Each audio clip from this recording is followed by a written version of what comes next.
আর সকলের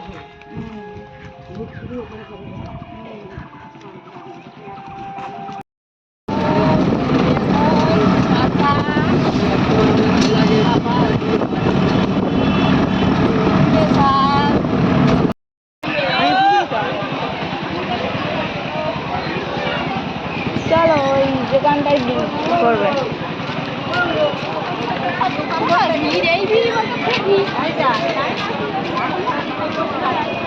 এই মেলা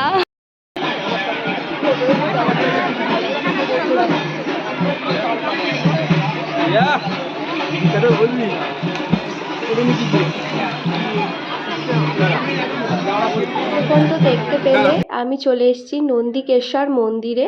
তো আমাদের এখানে এটা মঠ বলে, মঠের সময় খুব ভিড় হয় বলে আমি আগেই চলে এসেছি। আর মঠেতে পুকুর আছে, ওই পুকুরে স্নান করতে হয়, তো আমি স্নান করেই এসেছি। তাই হাত মুখ ধুয়ে পুজোর ডালা কিনে এই যে লাইনে আমার মা দাঁড়িয়ে আছে।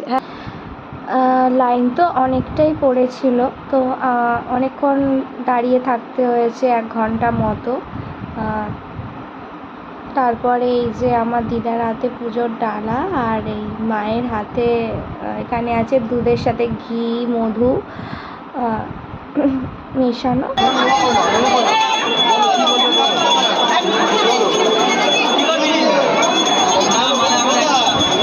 আমাদের তো পুজো দেওয়া হয়ে গিয়েছে। তোমাদের যদি কোনো ইচ্ছা পূরণ করার থাকে তো এখানে নন্দিকেশ্বর মন্দিরে এসে নন্দীর কানে বলতে পারো। আমিও বলেছি, আর পুজো হয়ে যাওয়ার পরে আমি লুচি আর ঘুগনি খেয়ে চলে এসেছি।